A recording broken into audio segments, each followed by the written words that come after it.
Next topic it is we can see one of the picture here that is written downside, that is Tipu sword and made in the late of the 18th century, written with a gold and steel handle on Tipu sword were the quotation from the Quran with a message about the victories in the war. Notice the tiger head towards the bottom of the handle. Downside we can see the tiger's head, and it is written the sentences from Quran, that is the holy book of Muslim. And we are going to study that is the sword of the Tipu Sultan and the wood steel. Before that we want to understand one of the word, that is smelting, a process of the obtaining a metal from the rock or soil by heating it to very high temperature, or a melting object made from the metal in order to use a metal to make something new. Melting means making the liquid form of the metal to purify that from the rock or soil, divide rock and soil with this metal, as well as to making the different new forms of the metal. Then the sword of Tipu Sultan and the wood steel. We began a story of Indian steel and iron metallurgy by recounting the famous story of Tipu Sultan, who ruled Mysore till 1799, fought 4 wars with the British, and died fighting with his sword in his hand. Tipu's legendary sword are now part of the valuable collection in the museum in England. But do you know why the sword was so special? The sword had a incredibly hard and sharp edge that could easily rip through the opponent armors. And this quality of the sword came from the special type of high carbon steel called woods, which has produced all over South India.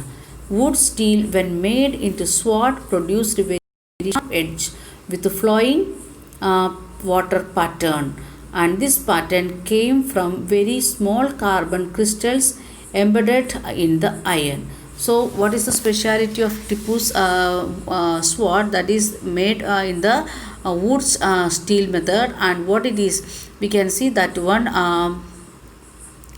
it is having the sharp, first of all, speciality of that one very sharp edges, and which is can cut the opponent's arms, what they are bringing, that may be rib, or we can cut it. And the quality of sword, how it is possible? Because of the high quality steel called woods, that is what we are making, that we was making in here in South India. Then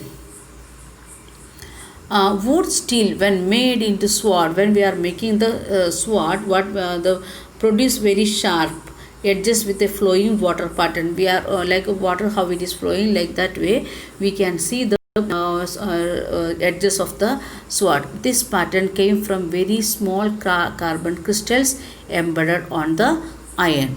Then Francis Bachnan, who toured through Mysore in 80s, a year after Tipu Sultan's death, he has left us an account of the technique by which wood steel was produced in many hundreds of melting furnace in Mysore. One of the person, Francis Bachchan, he came to Mysore for a tour, and he understood how we was making the smelting of the iron, and how we was making this woods method. And in this furnace, iron was mixed with charcoal, please underline, and put inside a small clay pot. We are keeping in a small clay pot. Through an intricate control of the temperature on the smelters, produced steel ingots and were used for a sword making, not just in India but in West and Central Asia too. This method not only in India, we can see that one in the West and Central Asia. What we are making mixing with the charcoal, and making that we are keeping inside the clay pot, and like that we are helping the sword or that metal to control the temperature and melting the steel. And we can see the woods is an anglicized word, means English word, and version of the Kannada word, that is ukku.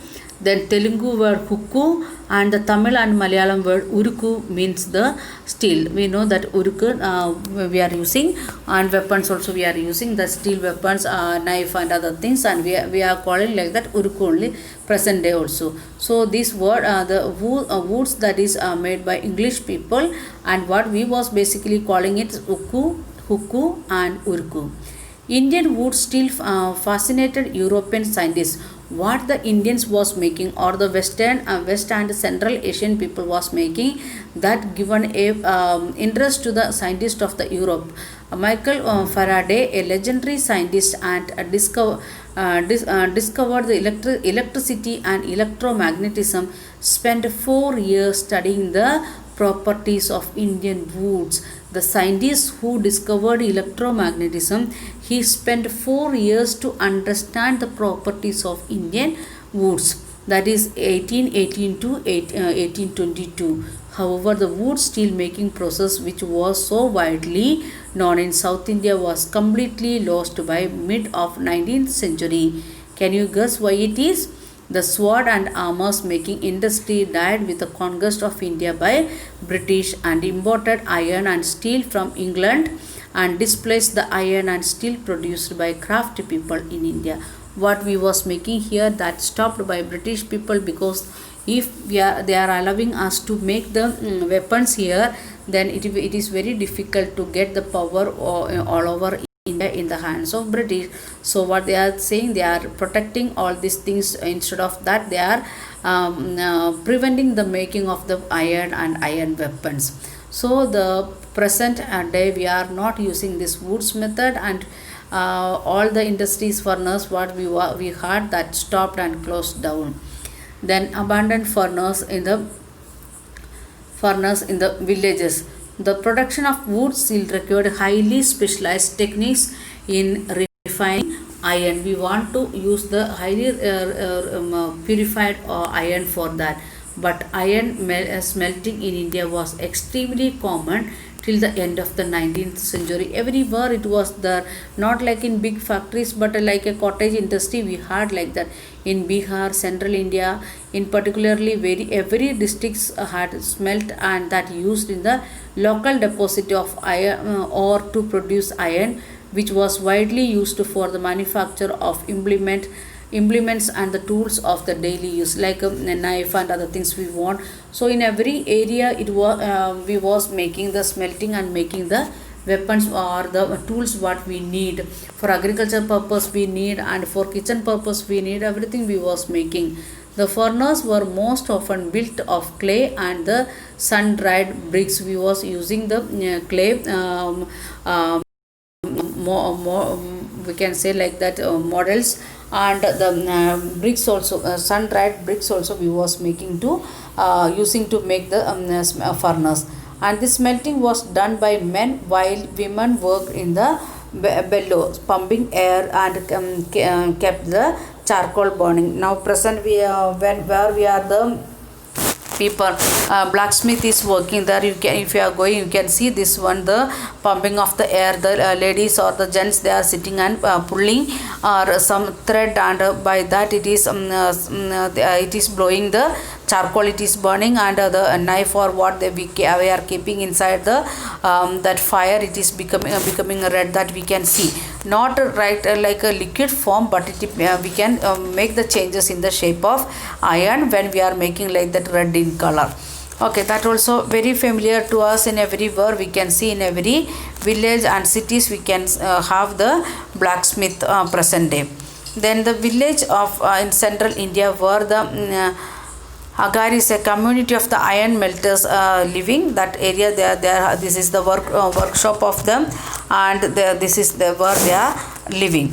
Then by 19th century, however, the craft of iron melting was in decline. Already we have seen the cotton that is declined, now iron also declining. In most villages furnace fell into disuse, and amount of the iron produced came down. And already we know the reason, because of the British Act and their policies. One reason was a new forest law that you have read in the chapter 4, that is means in a reserved forest nobody can't use. So for mining purpose they was going to the forest area, there were people they was mining from there, and it is closed down for everyone. When the colonial government prevents people from entering the reserve forest, how could the iron melters find wood or for charcoal purpose? They want to get the wood, and as well as the mining area, some of the mining areas also it is in the reserve forest. So both way they are getting problem. Then where could they get iron ore?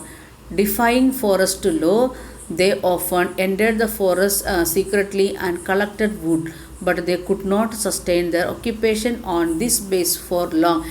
If they can't go freely and collect things, then what will happen? Secretly, if they are going, that they can't collect how much they need, so slowly it will decline. Then many gave up their craft and looked for other means of livelihood. Some of them again reached the agriculture field. Some of them went away from the village. Like the different way they searched how the cotton workers they was doing. Some areas the government did grant access to the forest in some area, but the iron melters had to pay very high tax to the forest department for every furnace they use. This reduced their income. So some of the area government given permission, but they want to pay huge tax. In the how they will remain.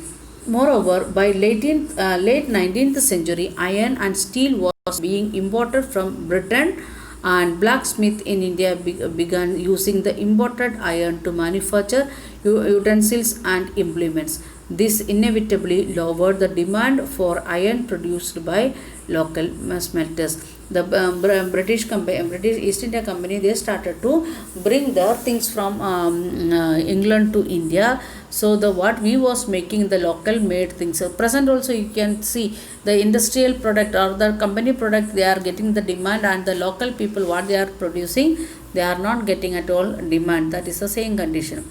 By early 20th century, the artisans producing iron and steel faced a new another some of the competition that we will see in the next portion. So what we was discussing, the how the iron melters what they faced and why it become the abandoned, all the furnace become useless because of the forest law related, because of that one people can't go and collect firewood for charcoal purpose. At the same time they can't collect iron ore. Another thing, the import of the British steel things to India. Because of that one we can see the decline of the work of the iron melters and the furnace in India. Okay, we'll continue in next video.